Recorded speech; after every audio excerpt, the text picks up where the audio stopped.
मम्मा के ऊपर गाली कुछ डाला, फिर मम्मा को चाटा मारा, फिर लाइटर से आग लगा दी थी। सोचिए, एक मासूम बच्चा कैमरे के सामने रो रहा है।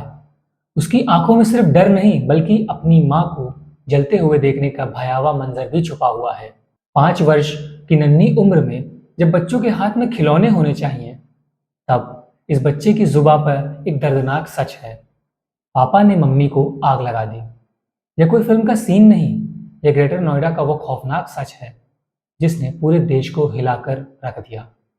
एक ऐसा केस जहां प्यार, शादी और रिश्तों के पीछे छुपा था दहेज का लालच, और उसी लालच ने निगल ली 28 वर्षीय निक्की की पूरी जिंदगी। क्या है ये घटना? आइए जानते हैं। नमस्कार, मैं उत्कर्ष और आप देख रहे हैं मधुवाग। ग्रेटर नोएडा में रहने वाली 28 वर्षीय निक्की भाटी और उसकी बड़ी बहन कंचन, दोनों की वर्ष 2016 में एक ही परिवार में शादी हुई थी। निक्की की शादी विपिन भाटी से और कंचन की बड़े भाई रोहित भाटी से हुई थी। दोनों की शादी बड़े धूमधाम से हुई थी। उनके पिता ने बेटियों को अपनी क्षमता से भी बढ़कर दान दहेज देकर हंसी खुशी वहां से विदा किया था। उन्होंने शादी में एक स्कॉर्पियो, एक बुलेट और बहुत कुछ दिया था। ये एक पिता अपनी बेटियों के लिए जो कर सकता था वह उन्होंने सब किया, क्योंकि हर पिता चाहता है कि उसकी बेटी जहां जाए वहां खुश रहे। दोनों बहनें विदा होकर अपने ससुराल चली गई और हंसी खुशी रहने लगी। जब समय बीता तो ससुराल वालों की सच्चाई सामने आने लगी। वह दिखने में जितने अच्छे थे, असल में वह उतने ही बुरे थे। शादी के बाद वह उन दोनों को परेशान करने लगे, क्योंकि ससुराल वाले बहुत लालची किस्म के व्यक्ति थे। शुरुआत में सब कुछ ठीक था, लेकिन समय के साथ परिवार की लालच की भूख भी बढ़ने लगी। उन्हें लगता था कि निक्की के पिता संपन्न हैं, हम जो मांगेंगे वो हमें मिल जाएगा। इसीलिए वह लोग 35 लाख रुपए दहेज की मांग करने लगे। इस वजह से उन लोगों ने निक्की और उसकी बहन को प्रताड़ित करना शुरू कर दिया। ग्रामीणों के अनुसार विपिन भाटी एक आवारा किस्म का व्यक्ति था। वह कोई काम धंधा नहीं करता था और निक्की को घर खर्च के रुपए भी देना बंद कर दिया था। शुरुआत में तो अपने पिता से वह मदद ले लेती थी, लेकिन जब उसे लगा ऐसे घर कैसे चलेगा, तो दोनों बहनें मिलकर एक ब्यूटी पार्लर की शुरुआत करती हैं और अपनी ज़रूरतों को पूरा करने लगती हैं। लेकिन इससे ससुराल वालों को काफ़ी नाराज़गी भी होती है। इस बीच निक्की सोशल मीडिया पर भी एक्टिव हो गई थी। उसके लगभग 50,000 फॉलोअर्स हो गए थे। लेकिन ससुराल वाले यह नहीं चाहते थे कि वह सोशल मीडिया पर एक्टिव रहे। इसी को लेकर वह उन लोगों को धमकाते थे, तुम सोशल मीडिया बंद कर दो। जब घर में लड़ाई झगड़ा बढ़ने लगा तो निक्की के पिता ने उसे अपने साथ मायके ले जाने की ठानी। निक्की यहाँ कुछ दिन तक रही। उसके बाद दोनों परिवार में पंचायत हुई। निक्की के पिता के अनुसार समाज के लोगों ने ही उल्टा उनके ऊपर प्रेशर बनाया और उन्हें निक्की को वापस ससुराल भेजना पड़ा। जब निक्की ससुराल पहुंची तो यह लोग फिर से उन्हें प्रताड़ित करने लगे। यह लोग एक कार की डिमांड करने लगे थे। जब पिता को लगा कि यह लोग नहीं मानेंगे तो उन्होंने अपनी बेटी की खुशियों के खातिर ससुराल वालों की मांग पूरी कर दी और एक कार भी खरीद कर उन्हें दे दी। फिर भी इन लोगों पर कोई असर नहीं पड़ा। वहीं आज तक की न्यूज़ के अनुसार बताया जा रहा था कि निक्की के पिता ने हाल ही में एक मर्सिडीज खरीदी थी। आरोपी विपिन की निगाहें इस पर थीं।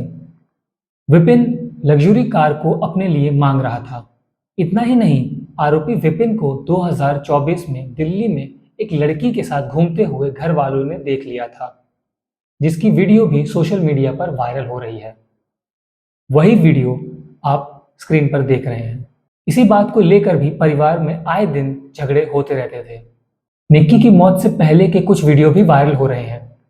एक वीडियो में निक्की को उसकी सास पकड़े हुए है और विपिन उसको बुरी तरह से पीट रहा है। साथ ही जो वीडियो बना रहा है उसको भी विपिन ने एक थप्पड़ मारा, जिससे उसका फोन गिर गया और उसके आगे की वीडियो नहीं बन पाई। 21 अगस्त 2025 की वह रात निक्की के लिए आखिरी रात थी। ससुराल वाले मिलकर निक्की को मारने लगे। उस वक्त घर पर निक्की के 5 वर्षीय बेटा भी मौजूद था। ससुराल वालों ने पहले उसे खूब मारा पीटा। उसके बाद उसकी सास दयावती ने केरोसिन की बोतल दी, जिससे विपिन ने पूरी बेरुखी से निक्की के ऊपर उड़ेल दिया। और आग लगा दी। कंचन ने बहन को बचाने की हर संभव प्रयास किया, लेकिन उसे भी बेरहमी से पीटा गया। कंचन ने निक्की को पड़ोसियों की मदद से फोर्ट्स अस्पताल पहुंचाया। वहां उसे दिल्ली के सफदरगंज अस्पताल रेफर किया गया, लेकिन बीच रास्ते में ही उसने दम तोड़ दिया। एक 5 साल का मासूम जिसकी आंखों के सामने उसकी मां को जिंदा जला दिया गया, कोई परिवार इतना बेरहम कैसे हो सकता है? निक्की की मौत के बाद उसकी बहन कंचन ने क्या कहा, सुनिए। पहले हमारे साथ मारपीट हो रही थी, काफी दिन से हमें टॉर्चर करना जा रहा था कि तुम्हारे साथ में ये नहीं मिला, वो नहीं मिला, इतने पैसे लाओ, अपने घर से 36 लाख रुपए लाओ। उसके बाद सास ने कुछ मिट ला के रखा घर में, हमें दिया। फिर मेरी छोटी बहन के ऊपर बहुत ज्यादा अत्याचार करा, उसके सर में गले में बहुत सारी चीजें मारी और उसके बाद उसके ऊपर तेजाब डाल दिया। वहाँ पे हमारे बच्चे भी सब उठते हैं, हमें कुछ भी नहीं कर पाई। मेरे साथ भी बहुत ज्यादा बदतमीजी करी है इन लोगों ने। जब यह घटना सामने आई तो पूरे देश में लोगों का गुस्सा भड़क उठा। लोग निक्की को इंसाफ दिलाने के लिए प्रदर्शन करने लगे।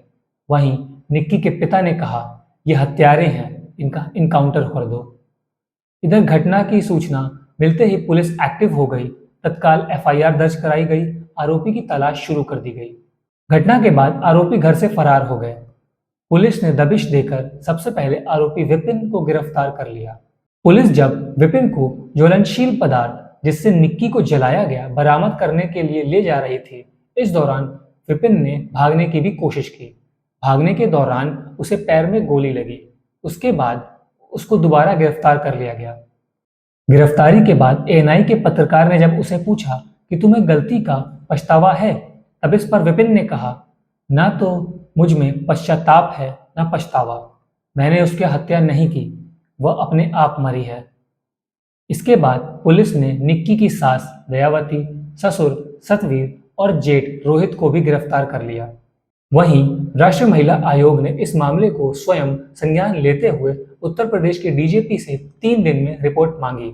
उन्होंने दोषी के खिलाफ तेज और निष्पक्ष जांच सुनिश्चित करने की मांग की है।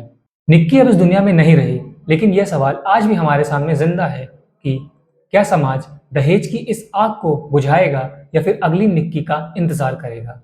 दहेज एक ऐसी सामाजिक बुराई है जो कानून से नहीं बल्कि हमारी सोच से खत्म होगी।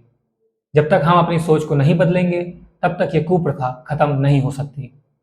आपके दहेज पर क्या विचार है, हमें कमेंट में जरूर बताएं। धन्यवाद।